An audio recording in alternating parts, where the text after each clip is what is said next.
বাংলাদেশে খুব সাধারণ একটা ঘটনা ঘটেছে বলে প্রচার করা হচ্ছে। কিন্তু এই ঘটনার মূলে যে একটা ভয়ংকর চক্রান্ত রয়েছে, এটি যে একটা মৃত্যু পরোয়ানা হতে পারে, এটি যে একটা সরকার পতনের অশ্লীল সংকেত হতে পারে, এই বিষয়টি নিয়ে সরকারের ভিতরে কি আলোচনা হচ্ছে আমি বলতে পারব না। কিন্তু পত্র-পত্রিকা, মিডিয়া থেকে শুরু করে আইনশৃঙ্খলা রক্ষাকারী বাহিনীর মধ্যে কোনো রকম তৎপরতা দেখা যাচ্ছে না।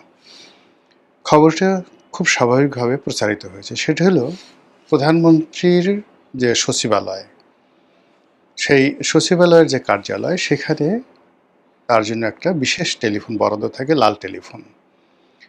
সেই লাল টেলিফোনের তার কেটে নিয়েছে চোরেরা। এই হলো খবর। এবং এই খবরের সামনে পেছনে কি হতে পারে সেই বিষয়গুলো নিয়ে আলোচনা করব। কিন্তু তার আগে খবরের পরবর্তী অংশ সেটি হলো এই চোর ধরা পড়েছে বা গ্রেপ্তার করা হয়েছে সন্দেহভাজন হিসেবে। এই তার এখান থেকে কেটে নিয়ে কোথায় বিক্রি করা হয়েছে, অর্থাৎ ভাঙ্গারির দোকানে বিক্রি করা হয়েছে, এই ধরনের খবর ছাপিয়ে বিষয়টিকে একেবারে সাধারণ, গুরুত্বহীন, অনুল্লেখ্য এবং একটা ফালতু বিষয় হিসেবে উপস্থাপন করার চেষ্টা করা হয়েছে। কিন্তু এটার মাধ্যমে একজন প্রধানমন্ত্রীকে যে কী পরিমাণ থ্রেট দেওয়া হয়েছে, এটির মাধ্যমে বিএনপি সরকারের কাছে যে একটি অশনি সংকেতের বার্তা পৌঁছে দেওয়া হয়েছে, যাকে নিয়ে একজন প্রধানমন্ত্রীকে আগামী দিনে কি পরিমাণ ভীতিকর একটি পরিবেশ পরিস্থিতিতে পড়তে হতে পারে, কি ধরনের ঝুঁকির মধ্যে তাকে পড়তে হতে পারে, সে বিষয় নিয়ে আলোচনা করব। তার আগে বলে নেই যে লাল টেলিফোনটা কি। প্রথমত হলো যে it's a symptom of pride and Prestige. প্রধানমন্ত্রীর লাল টেলিফোন হলো তার মর্যাদা, সম্মানের একটা প্রতীক। এখানে হাত দেওয়া মানে প্রধানমন্ত্রীর পদ পদবীর যদি কলিজা থাকে, হার্ট থাকে, হৃৎপিণ্ড থাকে, সেখানে হাত দেওয়া। ২ নম্বর হলো যেটার প্রয়োজনীয়তা কী। এটির প্রয়োজনীয়তা হলো যে এই টেলিফোন এরকম একটা ফোন যেটি দিয়ে বাংলাদেশের মধ্যে বেশ কয়েকজন এবং সারা দুনিয়ার তার মতো, অর্থাৎ প্রধানমন্ত্রী এবং প্রেসিডেন্ট, তাদের সঙ্গে সরাসরি সংযুক্ত হওয়ার একটি লাইন। তিনি এখান থেকে লাল টেলিফোনে নরেন্দ্র মোদীকে ফোন করতে পারেন। এখান থেকে তিনি লাল টেলিফোনে প্রেসিডেন্ট ডোনাল্ড ট্রাম্পকে, পুতিনকে ফোন করতে পারেন। এবং এই টেলিফোনের মাধ্যমে তিনি SOS, আমাকে সাহায্য করে, সেভ আওয়ার সোল। অথবা এই লাল টেলিফোনে খুব জরুরি বিষয়ে তিনি কোনো মন্ত্রীকে ডাকতে পারেন, রাষ্ট্রপতিকে কোনো তথ্য দিতে পারেন। It's emergency. আধুনিক এই প্রযুক্তির যুগে যেখানে অনেক কিছু স্যাটেলাইট দ্বারা নিয়ন্ত্রিত হয়, মোবাইল টেলিফোন রয়েছে, কিন্তু তারপরেও লাল টেলিফোনের যে গুরুত্ব, সেই গুরুত্ব একটুও কমেনি। এর কারণ হলো এটি অত্যন্ত, যাকে বলা হয়, নিরাপদ, সরাসরি এর দ্বারা সংযোগ স্থাপিত হয় এবং এই লাল টেলিফোনের বার্তা কোনো অবস্থাতেই তৃতীয় কোনো পক্ষ, এমনকি রাষ্ট্রীয় পক্ষ, কখনো এটাকে রেকর্ড করে অন্য জায়গায় প্রচার করতে পারে না। ইটস এ সিক্রেট, অত্যন্ত গোপনীয় একটা বিষয়। এই লাল টেলিফোন প্রয়াত মালদ্বীপের যে রাষ্ট্রপতি মামুন আব্দুল গায়ুম তাকে রক্ষা করেছিল যখন জলদস্যুরা মালদ্বীপ আক্রমণ করল। তখন তিনি সরাসরি ভারতের প্রধানমন্ত্রী রাজীব গান্ধীকে টেলিফোন করেছিলেন। রাজীব গান্ধী ফোন করার উইদিন 1 মিনিটের মধ্যে ভারতের নেভাল ফোর্স, এয়ারফোর্স, কমান্ডো, তারা সবাই খুব দ্রুত সেই যে মালদ্বীপকে কেন্দ্র করে তাদের যে বেসগুলো ছিল সেখান থেকে তারা অ্যাক্টিভ হয় এবং জলদস্যুদেরকে গ্রেপ্তার করে প্রেসিডেন্ট প্রাসাদে যারা আক্রমণ করেছিল তাদের হাত থেকে প্রেসিডেন্টকে রক্ষা করে। এরকম অসংখ্য উদাহরণ আছে। কাজেই এই গুরুত্বপূর্ণ একটি টেলিফোন প্রধানমন্ত্রীর দপ্তরে আছে এবং সেখানে গিয়ে চোরেরা চুরি করে তার কেটে ফেলেছে। এটা কোনো সাধারণ ঘটনা নয়, নাম্বার 1। নাম্বার 2 হলো, যেখানে থানার মধ্যে বা র্যাব অফিসের মতো একটা জায়গাতে একজন চোর ঢুকবে, কল্পনাই করা যায় না। চোর এত বোকা না। চোর সবসময় খুব বুদ্ধিমান এবং অ্যাভারেজ আমাদের যে বুদ্ধি তার চেয়ে চোরের বুদ্ধি বেশি।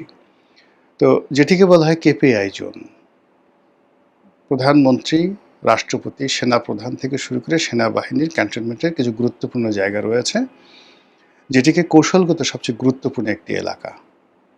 এখানে চোর তো দূরের কথা, এখানে মশা উঠতে পারবে না, মাছি যেতে পারবে না, তেলাপোকা এখানে যেতে পারবে না। ওভাবেই ওটা নিরাপত্তা বিধান করা হয়। কোনো কেপিআই জোনে যদি একটা মশা থাকে, মাছি থাকে, কোনো তেলাপোকা ঢুকে সেখানে পায়খানা করে দিয়ে আসতে পারে, তাহলে ওটা আর কেপিআই জোন থাকে না। তো যেখানে এভাবে সব কিছু সংরক্ষিত থাকে, সেখানে চোর ঢুকে কীভাবে? This is one. সেকেন্ডটি হলো, এই এলাকাটি সচিবালয়ের মধ্যে হলো, সচিবালয়ের পুরোটাই কেপিআই জোন, তার মধ্যে আবার মন্ত্রীর দপ্তর, আরও কেপিআই জোন, তারপরে আবার প্রধানমন্ত্রীর কার্যালয়, তৃতীয় স্তর, আর প্রধানমন্ত্রীর কার্যালয়ের মধ্যে আবার প্রধানমন্ত্রীর খোদ চেম্বার। এটি নিরাপত্তা বলয়, কেপিআইয়ের যে নিরাপত্তা বলয়, সেই নিরাপত্তা বলয়ের চতুর্থ স্তরের পরে আর কোনো স্তর থাকে না। তো সেই স্তরে যখন তার রুমের মধ্যে ঢুকে কেউ এই তার খুলে নিয়ে গেছে, কেটে নিয়ে গেছে, এটা চুরি নয়। যারা এটাকে চুরি হিসাবে দেখাতে চাচ্ছেন, তারা মূলত জাতিকে ধোঁকা দিচ্ছেন, প্রধানমন্ত্রীকে ধোঁকা দিচ্ছেন, সরকারকে ধোঁকা দিচ্ছেন এবং তারেক রহমান সাহেবের জীবন মৃত্যুর মুখে ঠেলে দিচ্ছেন। এটি একটি স্পষ্ট থ্রেট। কোনো একটি পক্ষ এই কাজটি করেছে প্রধানমন্ত্রীকে থ্রেট জানানোর জন্য। এখন থ্রেটগুলো বিভিন্ন কারণ হতে পারে। তিনি নিয়মিত সচিবালয়ে বসেন, কোনো প্রধানমন্ত্রী ইতিপূর্বে সচিবালয়ে বসেনি। তো কাজেই তিনি সচিবালয়ে বসার কারণে সচিবালয়ের অনেক দুর্নীতি কমে যাবে, অনেককে নিয়মিত অফিসে আসতে হচ্ছে, অনেকের রুটি রুজি বন্ধ হয়ে গেছে। এবং নিয়মিত প্রধানমন্ত্রী সেখানে বসার কারণে সেখানে ভিড়কারী, তদবিরকারী, ঘুষখোর, দুর্নীতিবাজদের যে একটা উল্লাস নৃত্য, সেটা বন্ধ হয়ে গেছে অনেকাংশে, পুরোটা হয়নি। তো তারা রাগ হতে পারেন। ২ নম্বর হলো যে তাকে এখান থেকে তাড়িয়ে তার কার্যালয়, অর্থাৎ প্রধানমন্ত্রীর কার্যালয় যেটা রয়েছে তেজগাঁতে, সেখানে পাঠানোর জন্য একটা চক্রান্ত হতে পারে।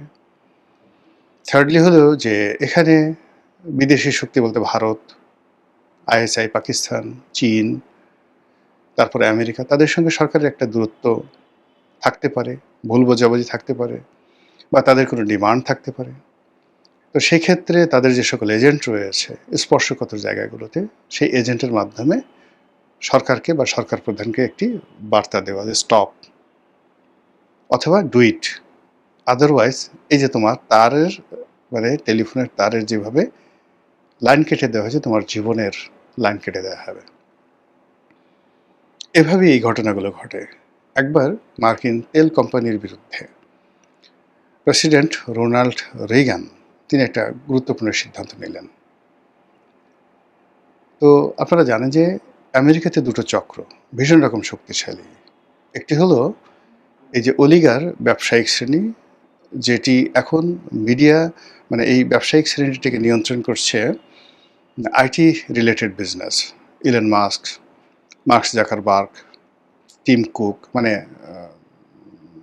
থেকে শুরু করে অন্য যে সকল প্রযুক্তি নির্ভর কোম্পানি আছে। তো এটা একটা সময় নিয়ন্ত্রণ করতেন তেল কোম্পানিগুলো। তো সেই তেল কোম্পানির বিরুদ্ধে যখন রোনাল্ড রেগান একটা সিদ্ধান্ত নিলেন, তখন সরাসরি তাকে গুলি করা হলো, যাতে তিনি মরেন না কিন্তু আহত হন। রোনাল্ড রেগান বুদ্ধিমান মানুষ ছিলেন, তিনি বুঝে গেলেন এবং সঙ্গে সঙ্গে তিনি নিজেকে সংযত করলেন। একই অবস্থা কিন্তু ঘটেছিল জর্জ ডব্লিউ বুশের ক্ষেত্রে। এবং এই যে মাফিয়াদের বিরুদ্ধে যাওয়ার কারণেই প্রাণ হারাতে হয়েছে দুজন লোককে মার্কিন যুক্তরাষ্ট্রে, জন এফ কেনেডিকে আর আব্রাহাম লিঙ্কনকে। তো কাজে কোনো দেশের প্রধানমন্ত্রী, সেটা বাংলাদেশ হোক, ভুটানে হোক, কিংবা আমেরিকার মতো দেশের প্রেসিডেন্টের পদ হোক, এটি কোনো ছেলে খেলা বিষয় নয়, এর সঙ্গে অনেকগুলো বিষয় থাকে। কাজেই প্রধানমন্ত্রীর আশেপাশের লোকজন, এই যে তার কেটে নেওয়া হয়েছে, লাল টেলিফোনের তার কেটে নেওয়া হয়েছে, এটিকে খুব সাধারণভাবে দেখছি, এটাকে একটা নেহায়েত চুরি হিসেবে দেখছি। এটা আমার কাছে মনে হচ্ছে যে জনাব তারেক রহমান একটা মারাত্মক ডেঞ্জারের মধ্যে আছেন, বিপদের মধ্যে আছেন। ২ নম্বর হলে তার আশেপাশে যারা লোকজন রয়েছেন, মিডিয়ার যারা লোকজন রয়েছেন, মিডিয়া সেলের যারা লোকজন রয়েছেন, এই বিষয়টিকে তারা গুরুত্ব সহকারে প্রচার করতে পারছেন না, তাদের যে খবর মূল্যায়ন করার যে ক্ষমতা এটা তাদের নেই, অথবা তারা এই জিনিসটি করতে চাচ্ছেন না। দেশের যারা পত্রপত্রিকা তারা সরকারের প্রতি বন্ধুত্বসুলভ মনোভাব পোষণ করছে না। এই ধরনের একটি অতি স্পর্শকাতর যে বিষয় সেটিকে তারা একেবারে তুচ্ছ-তাচ্ছিল্য, যেখানে মানে কুরবানির গরুকে কুরবানি দেয়া হচ্ছে আর শিশুরা দাঁড়িয়ে তালি দিচ্ছে, ইস! কি সুন্দর করে ফিনকি দিয়ে রক্ত পড়ছে। আর একটু পরে জবাই হবে, মাংস খাবো। তারপর শেষে সেই চামড়ার উপরে যে একটা পর্দা থাকে, মাংস এবং চামড়ার মধ্যে, সেই পর্দা দিয়ে আমরা ডুগডুগি বানাবো, ঢোল বানাবো, বাজাবো। ছোটকালে আমরা এভাবে বাজাতাম। এভাবে বাচ্চারা যে এভাবে লাফায়, এই তারকাটা দেখে, প্রধানমন্ত্রীর লাল টেলিফোন তারকাটা দেখে যারা আততায়ী তারা আনন্দে লাফাচ্ছেন যে এমন নির্বোধ লোক ওনার চারিপাশে আছে।